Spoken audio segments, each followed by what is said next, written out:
Joan's room, with its closet and bureau and table and chair and white blanket with the big blue C on it, was a mirror image of my own. It occurred to me that Joan, hearing where I was, had engaged a room at the asylum on pretense, simply as a joke. That would explain why she had told the nurse I was her friend. I had never known Joan, except at a cool distance. "How did you get here?" I curled up on Joan's bed. "I read about you," Joan said. "What?" "I read about you and I ran away." "How do you mean?" I said evenly. "Well," Joan leaned back in the chintz, flowered asylum armchair. "I had a summer job working for the chapter head of some fraternity, like the Masons, but not the Masons, and I felt terrible. I had these bunions, I could hardly walk. In the last days I had to wear rubber boots to work instead of shoes, and you can imagine what that did to my morale. I thought either Joan must be crazy, wearing rubber boots to work, or she must be trying to see how crazy I was, believing all that. Besides, only old people ever got bunions. I decided to pretend I thought she was crazy and that I was only humoring her along. "I always feel lousy without shoes," I said with an ambiguous smile. "Did your feet hurt much?" "Terribly. And my boss, he'd just separated from his wife. He couldn't come right out and get a divorce because that wouldn't go with his fraternal order. My boss kept buzzing me in every other minute, and each time I moved, my feet hurt like the devil, but the second I'd sit down at my desk again, buzz went the buzzer, and he'd have something else he wanted to get off his chest." "Why didn't you quit?" "Oh, I did quit, more or less. I stayed off work on sick leave. I didn't go out. I didn't see anyone. I stowed the telephone in a drawer and never answered it. Then my doctor sent me to a psychiatrist in this big hospital. I had an appointment for 12 o'clock, and I was in an awful state. Finally, at 12:30, the receptionist came out and told me the doctor had gone to lunch. She asked me if I wanted to wait, and I said yes. Did he come back? The story sounded rather involved for Joan to have made it up out of whole cloth, but I led her on to see what would come of it. "Oh, yes. I was going to kill myself, mind you. I said, if this doctor doesn't do the trick, that's the end." Well, the receptionist led me down a long hall, and just as we got to the door, she turned to me and said, "You don't mind if there are a few students with the doctor, will you?" What could I say? "Oh, no," I said. I walked in and found 9 pairs of eyes fixed on me. 9. 18 separate eyes. Now, if that receptionist had told me there were going to be 9 people in that room, I'd have walked out on the spot, but there I was, and it was too late to do a thing about it. Well, on this particular day, I happened to be wearing a fur coat. In August? Oh, it was one of those cold, wet days, and I thought, my first psychiatrist, Anyway, the psychiatrist kept eyeing that fur coat the whole time I talked to him, and I could just see what he thought of my asking to pay the student's cut rate instead of the full fee. I could see the dollar signs in his eyes. Well, I told him I don't know what all, about the bunions and the telephone in the drawer and how I wanted to kill myself, and then he asked me to wait outside while he discussed my case with the others, and when he called me back in, you know what he said? "What?" He folded his hands together and looked at me and said, "Miss Gilling, we have decided that you would benefit by group therapy." Group therapy? I thought I must sound phony as an echo chamber, but Joan didn't pay any notice. That's what he said. Can you imagine me wanting to kill myself and coming round to chat about it with a whole pack of strangers, and most of them no better than myself? That's crazy. I was growing involved in spite of myself. That's not even human.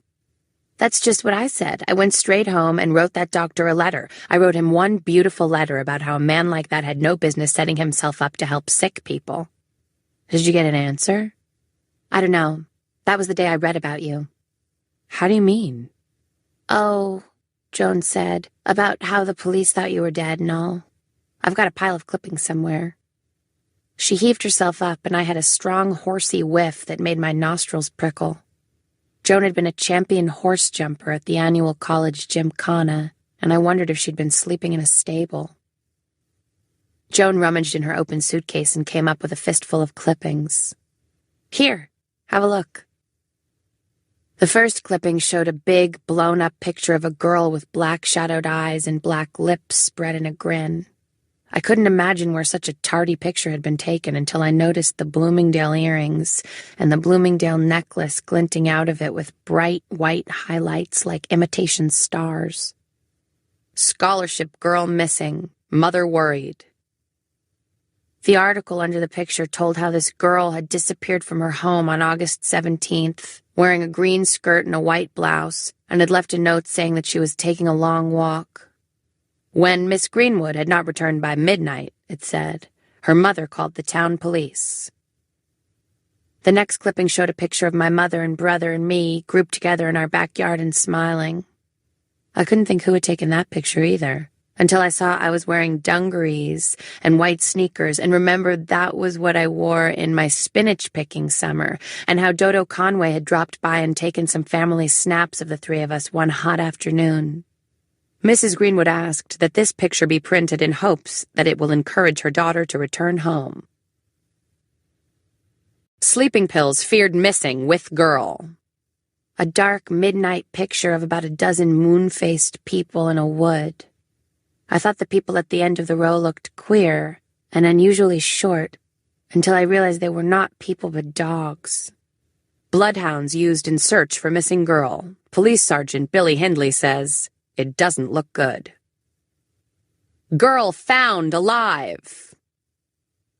The last picture showed policemen lifting a long, limp blanket roll with a featureless cabbage head into the back of an ambulance. Then it told how my mother had been down in the cellar doing the week's laundry when she heard faint groans coming from a disused hole. I laid the clippings on the white spread of the bed. You keep them, Joan said. You ought to stick them in a scrapbook. I folded the clippings and slipped them in my pocket. I read about you, Joan went on. Not how they found you, but everything up to that, and I put all my money together and took the first plane to New York. Why New York? Oh, I thought it would be easier to kill myself in New York. What did you do? Joan grinned sheepishly and stretched out her hands, palm up. Like a miniature mountain range, large reddish wheels upheaved across the white flesh of her wrists. How did you do that? For the first time it occurred to me Joan and I might have something in common. I shoved my fist through my roommate's window. What roommate? My old college roommate. She was working in New York and I couldn't think of any place else to stay, and besides, I'd hardly any money left, so I went to stay with her. My parents found me there. She'd written them I was acting funny, and my father flew straight down and brought me back. But you're all right now. I made it a statement. Joan considered me with her bright, pebble-gray eyes. I guess so, she said. Aren't you? I had fallen asleep after the evening meal. I was awakened by a loud voice. Mrs. Bannister! Mrs. Bannister! Mrs. Bannister! Mrs. Bannister! As I pulled out of sleep, I found I was beating on the bedpost with my hands and calling. The sharp, wry figure of Mrs. Bannister, the night nurse, scurried into view. Here, we don't want you to break this. She unfastened the band of my watch. What's the matter? What happened? Mrs. Bannister's face twisted into a quick smile. You've had a reaction. A reaction? Yes. How do you feel? Funny? Sort of light and airy? Mrs. Bannister helped me to sit up. You'll be better now. You'll be better in no time. Would you like some hot milk? Yes. And when Mrs. Bannister held the cup to my lips, I fanned the hot milk out on my tongue as it went down, tasting it luxuriously, the way a baby tastes its mother. Mrs. Bannister tells me you had a reaction. Dr. Nolan seated herself in the armchair by the window and took out a tiny box of matches. The box looked exactly like the one I had hidden in the hem of my bathrobe, and for a moment I wondered if a nurse had discovered it there and given it back to Dr. Nolan on the quiet. Dr. Nolan scraped a match on the side of the box. A hot yellow flame jumped into life, and I watched her suck it up into the cigarette. Mrs. B says you feel better. I did for a while. Now I'm the same again. I've news for you. I waited. Every day now, for I didn't know how many days I had spent the mornings and afternoons and evenings wrapped up in my white blanket on the deck chair in the alcove pretending to read. I had a dim notion that Dr. Nolan was allowing me a certain number of days, and then she would say just what Dr. Gordon had said. "I'm sorry, you don't seem to have improved. I think you better have some shock treatments." "Well, don't you want to hear what it is?" "What?" I said dully and braced myself. "You're not to have any more visitors for a while."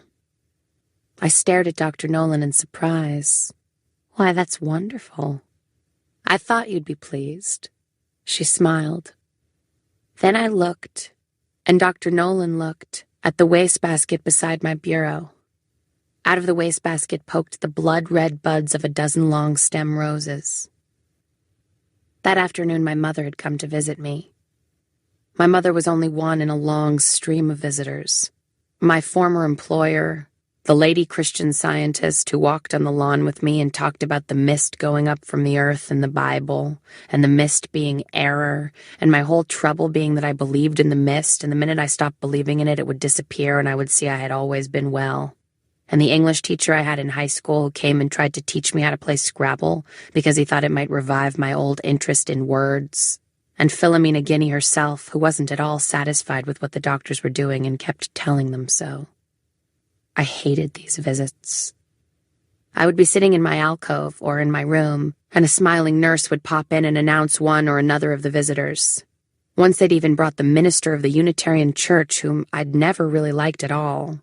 He was terribly nervous the whole time, and I could tell he thought I was crazy as a loon because I told him I believed in hell, and that certain people, like me, had to live in hell before they died to make up for missing out on it after death since they didn't believe in life after death, and what each person believed happened to him when he died. I hated these visits because I kept feeling the visitors measuring my fat and stringy hair against what I had been and what they wanted me to be. And I knew they went away utterly confounded. I thought if they left me alone, I might have some peace. My mother was the worst. She never scolded me, but kept begging me with a sorrowful face to tell her what she had done wrong. She said she was sure the doctors thought she had done something wrong because they asked her a lot of questions about my toilet training, and I had been perfectly trained at a very early age and given her no trouble whatsoever. That afternoon my mother had brought me the roses. "Save them for my funeral," I'd said. My mother's face puckered and she looked ready to cry. "But Esther, don't you remember what day it is today?" "No. I thought it might be St. Valentine's Day." "It's your birthday." And that was when I had dumped the roses in the wastebasket. That was a silly thing for her to do, I said to Dr. Nolan. Dr. Nolan nodded. She seemed to know what I meant. "I hate her," I said, and waited for the blow to fall. But Dr. Nolan only smiled at me as if something had pleased her very, very much and said, "I suppose you do."